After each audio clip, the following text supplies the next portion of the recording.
All right, we are live now. Good morning, everyone, and welcome to another session of Sustainable Saturday. I am your host, Sandra, and today we will be discussing the second part of reclaiming deserts with our speaker for today, Mr. Jehu Nadar, who is our social media associate at Green Yatra. And his expertise lies in zoology, focusing on promoting native species and combating desertification.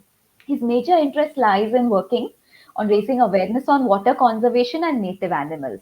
So today, Jehu will be discussing with us about reclaiming deserts mitigation part and requesting Jehu to kindly give us a quick recap of what we did in the last session and then move on into this session. Over to you, Jehu. Yeah, good morning everyone. I'm Jehu Nadar and I'll be talking about reclaiming deserts. This will be the part two of the session, and I'm going to give you a quick recap of what we completed last time. So, what is a desert? We learned about what is a desert. Like desert is an area with little precipitation, very little rainfall, and hence very little vegetation, which in turn leads to ground being the topsoil getting lost, and the ground naturally becomes hardened or filled with debris which are carried by wind, also called as aeolian process. So and yeah, and we also saw that how the desertification affects India. According to Indian context, we saw that in 2018 we faced dust storms which were pretty severe and killed a lot of people. And we also learned about deserts which are present in India, including the most prominent, already known to everyone, Thar Desert and the Deccan thorny scrub forest, which are technically not desert but will come under semi-arid regions, and hence we can consider them like desert. Desert is arid region, and thorny scrubby forests come under semi-arid regions. And also we also learned about Thericard. Thericard is a desert which has been which is for beginning like this is forming in Tamil Nadu because of wind process, aeolian process uh, of the southwestern wind. We also learned about how Thar Desert is the reason we get monsoon winds, which makes the Western Ghats thrive, and also is the source of many rivers in the Indian Peninsula region, which are all monsoon-fed rivers, which will not be possible without the Thar Desert. And yeah, also we also learned about the historical context of desertification. We learned about this great hedge which was developed by Alan Octavian Hume, and then we went on to learn about Nations Convention to combat desertification, which is the only internationally legally binding framework which is addressing desertification right now, and all it has a near universal assent to that. So every country agrees that desertification is something which is happening rapidly and it needs to be prevented or stopped. And we also learned about how various countries, various regions went about trying to prevent desertification, trying to prevent deserts from overtaking their region. We learned that desert naturally grow and contract, but due to recent climate uh, upheavals, the growth of deserts has been increasing rather than contracting, because the contraction and increasing growth of deserts are completely dependent on rainfall, which has been getting affected due to climate change due to recent years.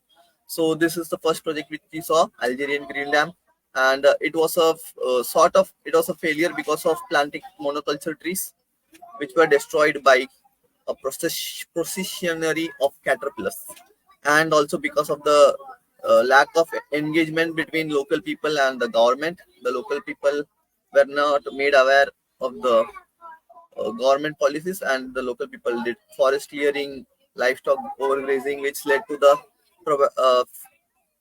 project becoming a failure. And also we learned about China's Great Green Wall, which again followed a similar method of monoculture and lots of deceit, but eventually they learned their lesson and they have started to plant some biodiversity trees which are biodiverse, and grassland especially.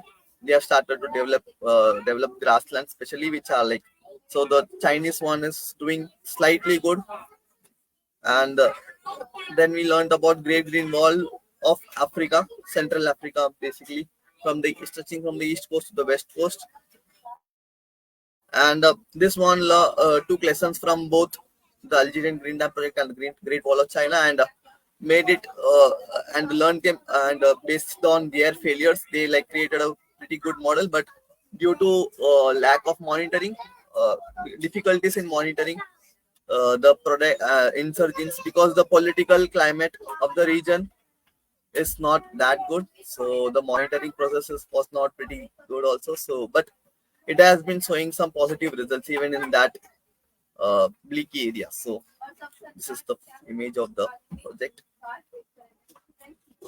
And we also learned about an Al Qaeda project, which is taking place in Saudi Arabia, funded by the Princess of South Al Saud family. And we also learned about various irrigation methods, because the first and foremost step to bringing back stopping desertification is to conserve water. Once you bring back water to a barren place, a desert area, that region no longer remains a desert. So the first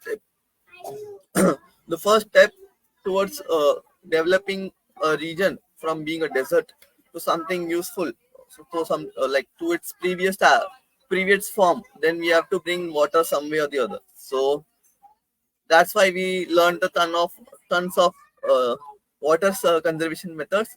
And yeah, according, if you read the first line, you can notice that what I said is that once a loss of vegetation happens, the desertification also happens. So if we reforest the area, the desertification will also stop. So these are various methods which I taught last time. So you can take a look at them. Uh, so last time I stopped exactly here. Yeah. So we completed water irrigation, like water conservation methods, and we were going towards how to conserve the soil. Once we conserve water in a desert area, we can take the next step and start with conserving topsoil. And after that we can restore the soil to its previous state by adding organic matter to the soil. So this method is is one such method which is used in extremely arid regions, where the topsoil has been completely washed out and it's getting slowly rebuilt by intentionally adding organic matter. This is like similar to adding biomass in soil in our projects, in projects which we do in Green Yatra, where we add biomass or organic matter of the in the soil, which like in degraded places like dumping yards. So in order to restore the organic matter in the soil. So this is also similar method, but the thing is that in places such as this, there are zero organic matter for miles around. So we have to develop organic matter from the soil itself. So how do these guys do that? So this is a low let's read the name of the method. Farmer managed natural regeneration is the name of the method, and it has been successfully implemented in 30,000 square kilometers in Niger, which is a country in Africa.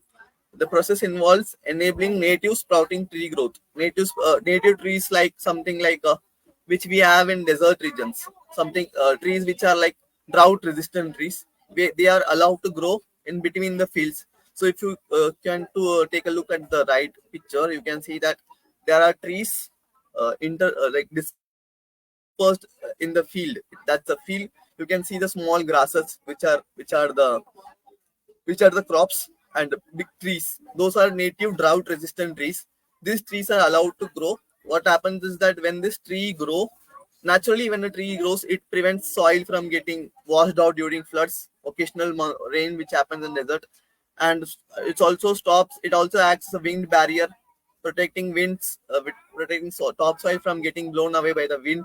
And also the region where the tree grows, the soil around it becomes moist, and due to the shade being offered by the tree, and also because trees normally these kind of trees grow in depressions, so the water naturally gets accumulated in this kind of the roots of these trees. So these trees are allowed to grow in the middle of the fields, and once the tree branches out, one main branch is allowed to be left, like one, except that one main branch, every side branch is cut off.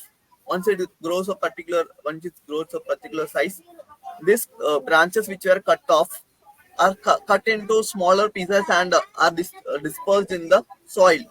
So and that main branch which was left out will continue to grow again, and will again branch off, and this again, this extra branch which comes is also again cut off and again dispersed in the soil. So in this way, gradually, slowly and gradually, the organic content of the soil can keep on increasing. This is called as mulching, basically, which we mulching this is called as mulching. But the difference between normal mulching which we do in our regions, and between this method, is that the organic matter for mulching is provided from the soil itself, from this semi-arid region itself.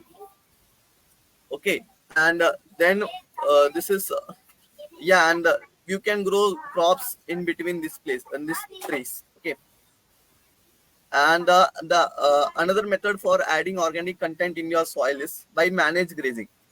So when it comes to grazing, everyone thinks that grazing is a detrimental method, like a harmful method to protect soil, because what happens is that during grazing, the animals eat away every green thing they see in the field. Along with that, they also loosen up the soil when they pull out the grasses and shrubs from the root. So it's considered a non-sustainable method to regenerate something. But now, what the thing is that grazing is something which happens naturally in the wild, and grazing is necessary in order to maintain a region. So, but what we need to do is that we need to do grazing sustainably by mimicking what happens in nature. In nature, what happens is that herds of deers, goats, wild bisons all graze on grasslands and forests. But the thing is that they have carnivores which keep them in check.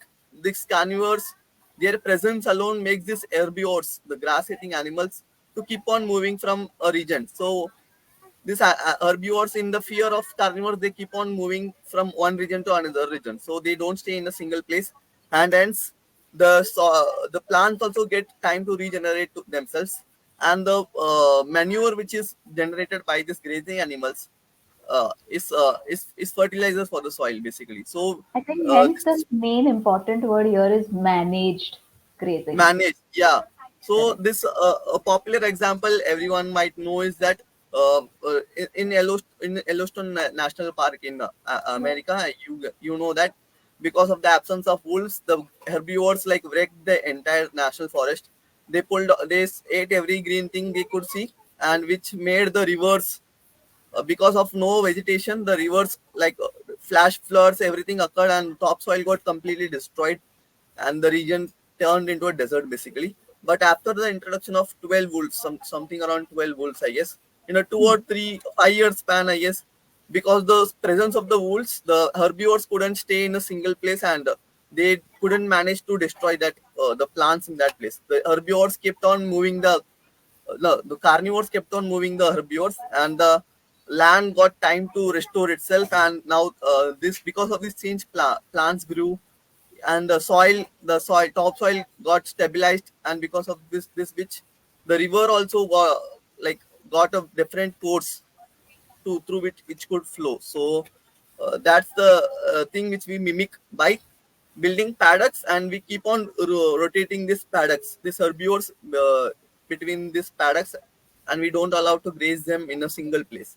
So even then, people will be skeptical about this method, but proponents of this managed grazing method say that the carbon content of the soils in the places where managed grazing is practiced increases like 3.5 billion hectares of agricultural grassland, and offset nearly 12 years of CO2 emissions. So this is the benefit which is being promoted by managed grazing. So it definitely helps that we can take a look at this method also. So, and another method which is used in China, to increase the organic content to restore the soil is this one.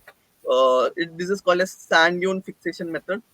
You can see the image in the right side that those are all sand dunes in proper sandy places. That's a proper desert image of a proper desert. Not even a thorny scrubby forest. That's a proper desert. And these people, what they are doing is like for many decades now, they take barley, the straw or rice straw, the wastage, and they arrange it in squares. The size of the squares is like this, 1 meter by 1 meter, and the height of the straw is 10 to 20 centimeters. So what happens is that this straw stops the wind aeolian process from occurring in the sand dunes, and this straw method uh, increases the organic content of the soil. How? By so when what happens is that in 2 or 3 years, these straws eventually get decomposed and they get mixed with the sand and making the sand fertile. And so in 2 or 3 years, this method will have to be again replicated. Like we have to do maintenance work for like 2 or 3 years. Once the straw gets decomposed, another round of straw should be arranged like this. This will continue for like 5 or 6 years, and you also can plant between the squares native drought resistant varieties which are naturally found in deserts are also planted between these squares. Between every 1 meter square, the plant is planted, and water from wastage areas like wastewater, which was treated, sewage treated water is used to grow these plants. So eventually, by doing this, eventually that area gets developed from a desert to something which resembles a grassland or something, which to its initial state. So this is a very ingenious method. This was developed by Chinese people, and it's practiced there in Gobi Desert, northern part of China and western part of China. So and so we are heading towards something techniques which were like very easy to replicate to something which are very technical, which require which requires a lot of technology to do. So this is for one such technique. This is called as a groesis water box. It's if you see the image in the right side, so there is like two holes in between, and in one of those holes, I'll use the mouse. Yeah, here, one of the hole is here, and the another one of the hole is here, and so you can plant two trees, one tree here and another tree here. So you take this box to a desert, and you dig a hole, and you keep the box inside that hole, and you plant two trees in this middle of this place. And during night time, a desert is always cold during night time. So the the dew drops will settle on this wing like structures you can see here. Hmm. So these wing like structures are hydrophobic, resembling a lotus petal. Okay. So the dews, once they settle in here, they eventually run off to this groove, and they enter this bucket here. This from this red color uh, drain pipe, they enter this place and they get stored here. Okay, the Hmm. dew from the water during night time, they get stored here, and you can see a wick here. Wick is like the one you use for candle. You know, the rope. This rope will slowly, this rope is connected to the soil.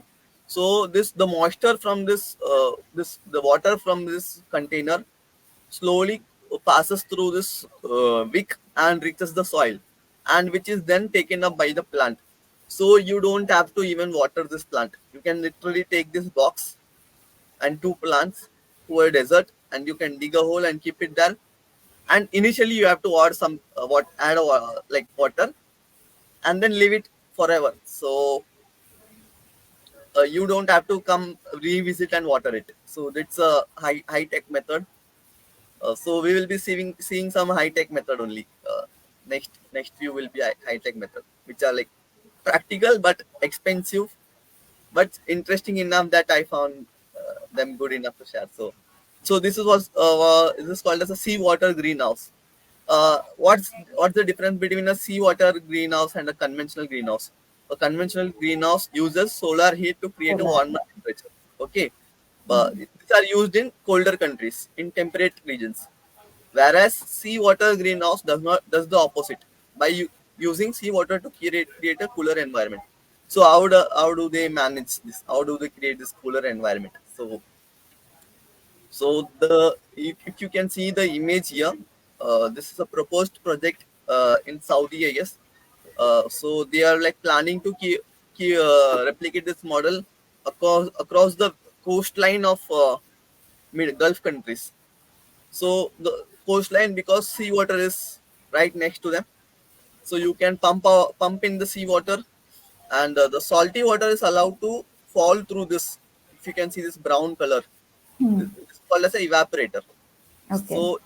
So when wind will blow through this evaporator, the seawater will fall from above, and wind will take up the moisture content.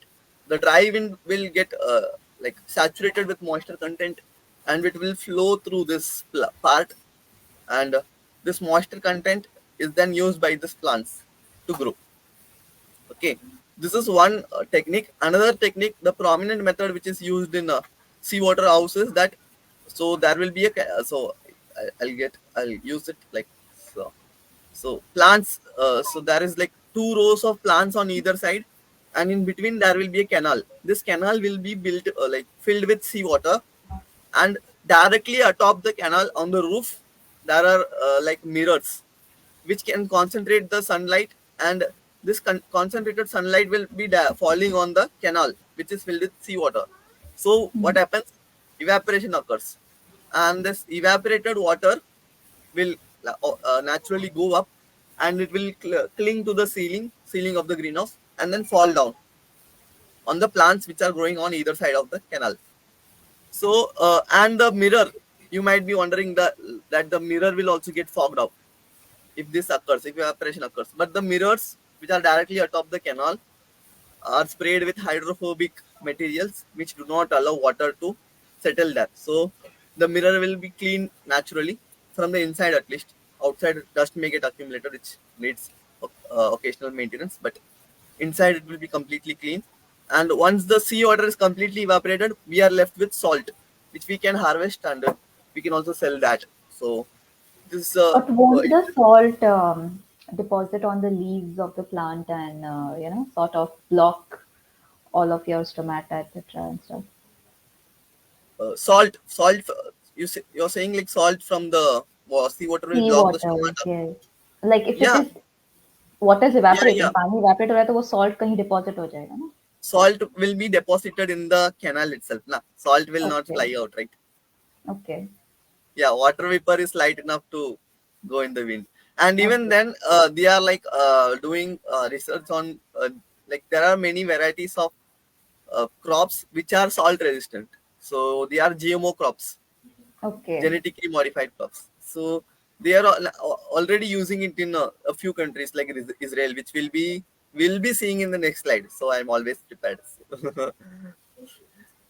So so yeah, and we are like now we are reaching the extreme methods, extremely extreme methods. This is called as omnidirectional integrative constraint. So my first reaction to anything which sounds very technically is like I am very skeptical of such methods, like which have pretty big names, which sound extremely scientific, overly scientific. So this is one kind of method which, while researching, I came across this method and I saw pretty positive reviews about this one. But while researching deep, I found out that the research paper which published the researcher who published this research paper had done some cheating, which was found out by another group of researchers, and they published a different paper criticizing his methods. So this method is like this is Professor Yee's research team had worked on a paste made up of plant cellulose called omnidirectional integrative constraint (ODI), which so it does not have any toxic effects. Okay, so when added to sand, when this powder, which is made up of cellulose, is added to sand and mixed with water, and then sprayed on the sand. So this will increase the organic matter, obviously, because cellulose is organic matter, plus sand plus water will make the plants grow. So shown as something like a very innovative method, and the proof was given by this. This is the site where he conducted his research work. So, okay, this is a desert. This professor conducted his research work in this area, which is technically a desert, which looks like a technically a desert. If you see the images here, it looks it is a desert. But he cheated by doing the plantation in low-lying areas, which naturally have water. Obviously, it rains in the desert, and this rains get like deposit. This rainwater gets deposited in the groundwater in shallow regions. So this guy cheated by planting them in shallow regions. So this is the satellite image of the areas where he planted, and you can see the water ponds, artificial lake, natural reeds also are present. Reeds are something which grow besides water. So so this was the criticism of this method, that planted in low lying areas with groundwater, which were as naturally as groundwater. So we are not certain that this method like foolproof method or don't. But the method was interesting because this is extremely scientific. You can see that plant cellulose plus sand plus water is technically what we are also doing. By doing water conservation, we are adding water. By adding mulching, by doing mulching, adding organic content, we are adding cellulose only, and then sand, which is naturally present here. So it's the same three elements, but is doing extreme. It's very extremely, and it was but it was pretty skeptical, but also good enough. So I shared it. And this is a liquid nano clay. So there's this company online which has been showing that its method is very good. So what they do is very simple method. They add clay and water. They mix it in a, like, what do you call it, centrifuge or something, and they make it homogenized, and they spray it on sandy places. So this clay forms something like missiles, like the clay traps water in between it. So, and when you directly, so you need to spray some 1 inch of this material, liquid nano clay. Nano clay is nothing but clay plus water mixed in homogenizing device, and then sprayed on for to a 1 inch level of thickness on deserts. And after this, you can directly go about with the planting method. So that's what they claim to be doing. So what kind of clay you ask? Any type of clay, but bentonite or kaolin type of clays are preferred. And the surface diameter of the clay size should be like 25 to 200 nanometer, and thickness should be 1 or 10 nanometers. So the thickness of the, so 1 centimeter is also enough to of this liquid nano clay. You spray them on the sand, and it is enough. So so they are saying that water is a charged particle. Water is a polar molecule.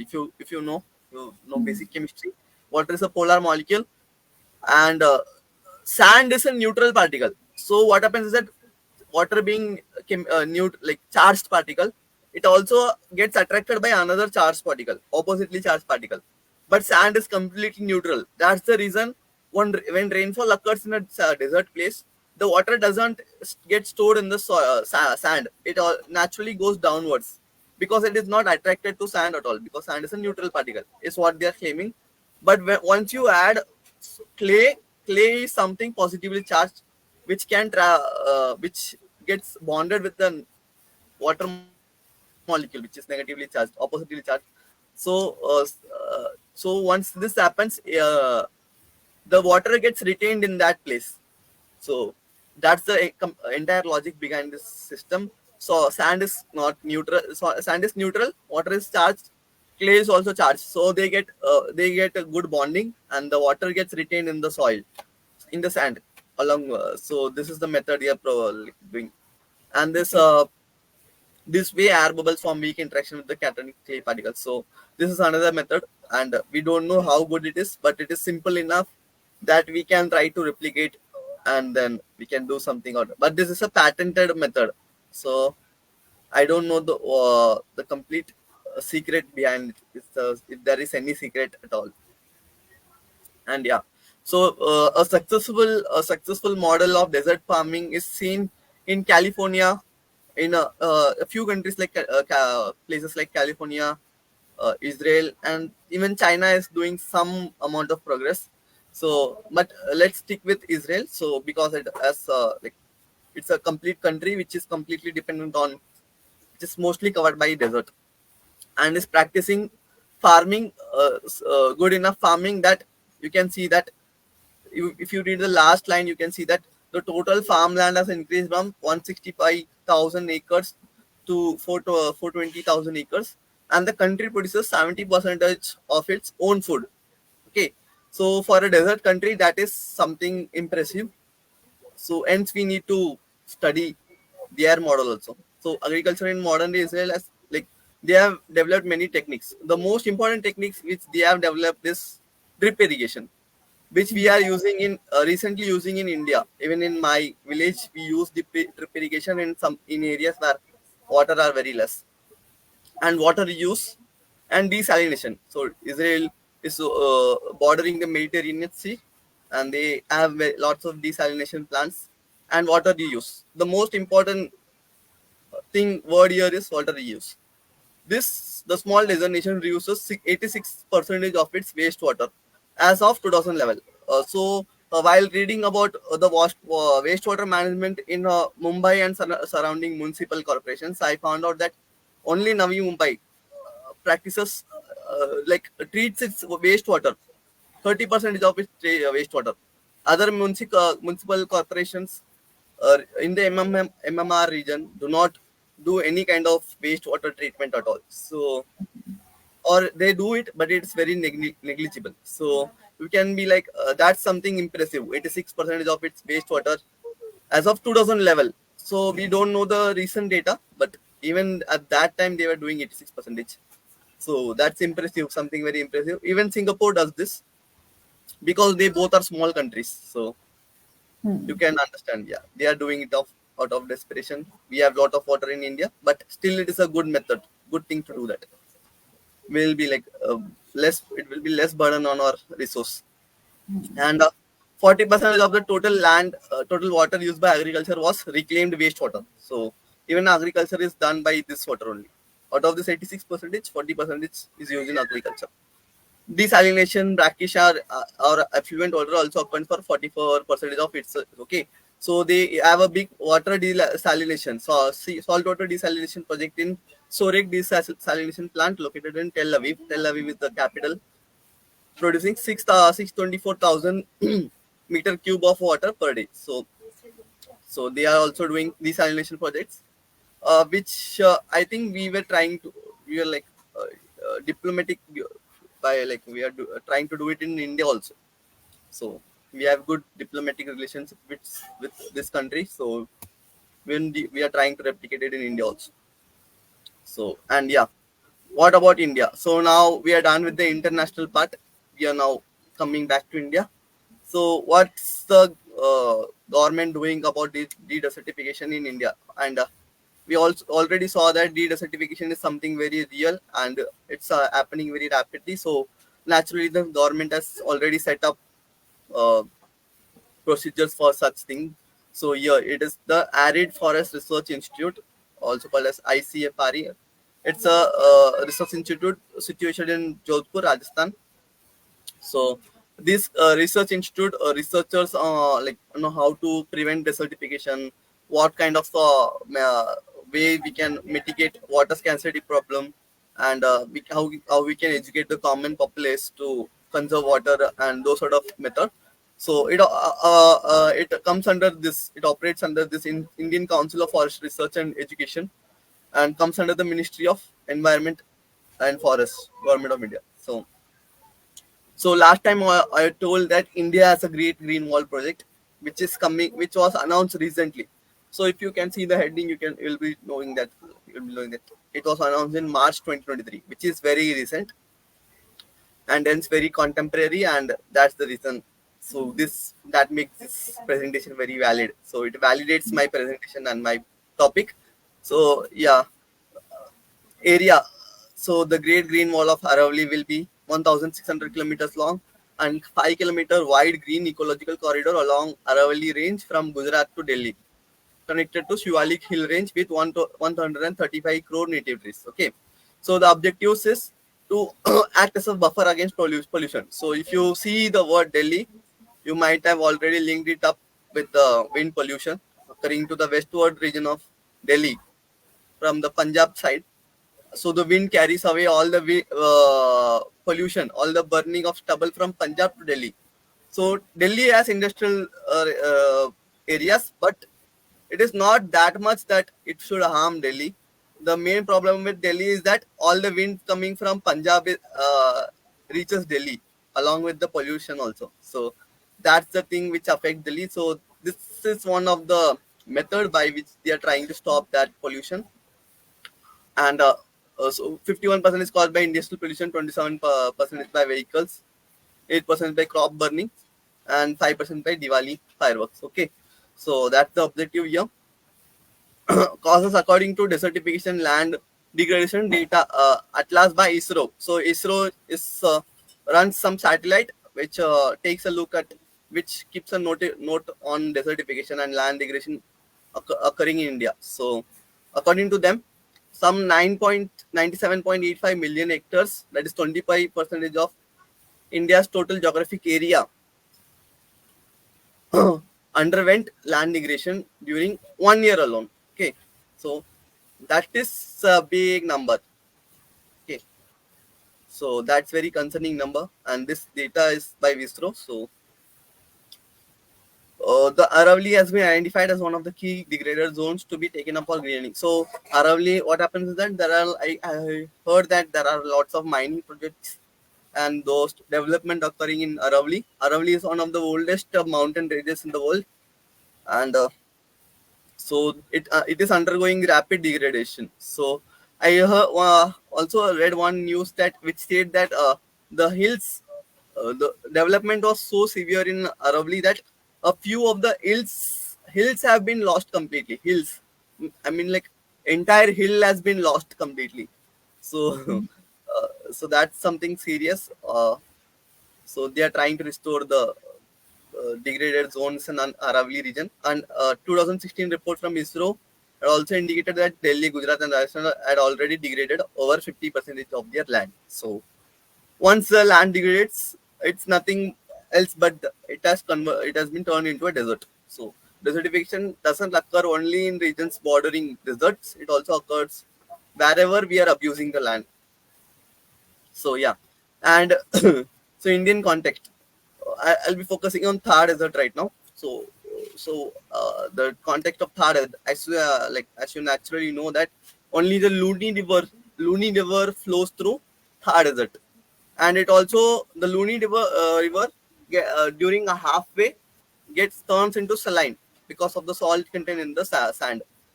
Luni River originates from Aravali Range. So, how do people in Thar Desert live without fresh water?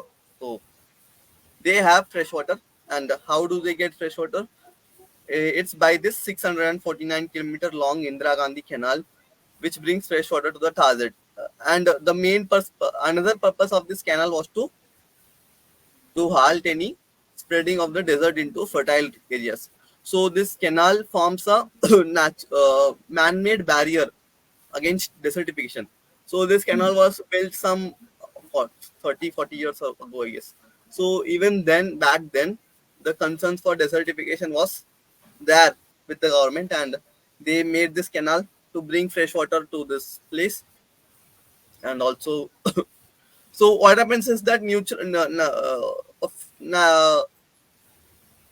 during 2003, this canal, if you see this date, March 2023, and if you see this date, you will see coincidence. Okay, so March 2023 was when this project was announced, and March 2023 was when this long canal was closed down for repairs.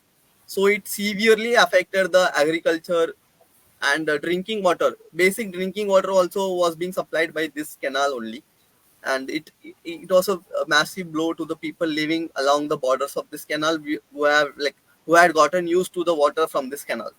Hmm. So that's the reason. That's another important point to be noted. And sand dunes are stabilized. So Indian government is already doing some work for sand dunes by stabilizing them by like erecting micro windbreak barriers with scrub materials, and then by afforestation of the treated dunes. So all the methods which we studied previously is employed by the Indian government to stop the spread of sand dunes from progressing into fertile regions.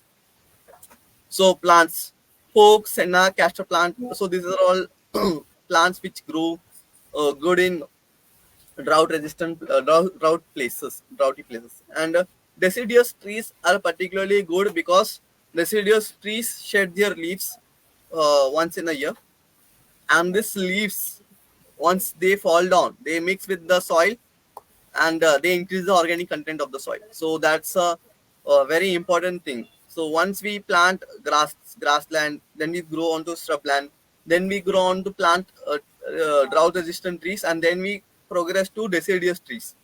So deciduous trees do well in soils with less water, and they also increase the organic content.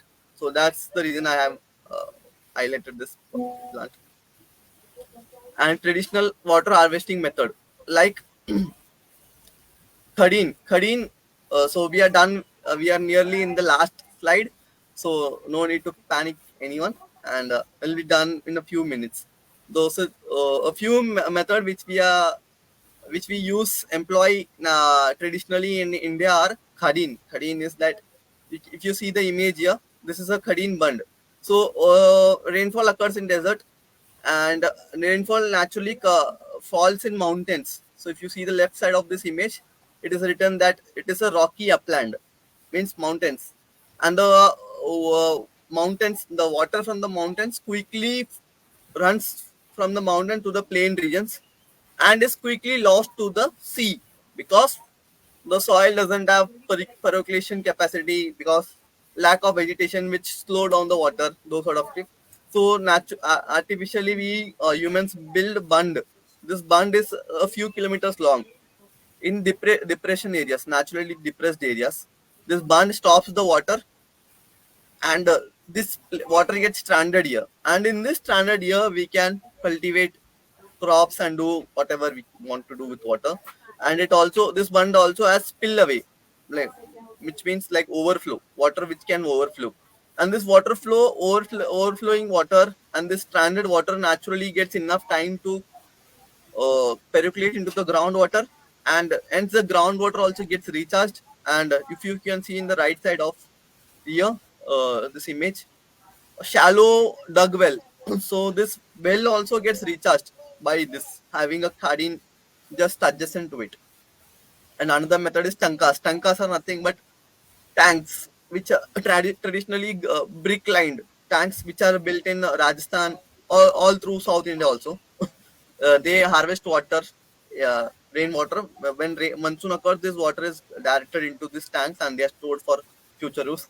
KTs, KTs are called as Kolhapur tires. Kolhapur tires are like small kind of dams built by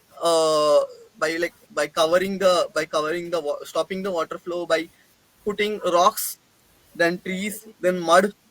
This is practiced by tribal people, and it is sustainable because it only takes stops enough water which is needed by them, and it does not stop the migration of animals within the river. So it is a very sustainable method.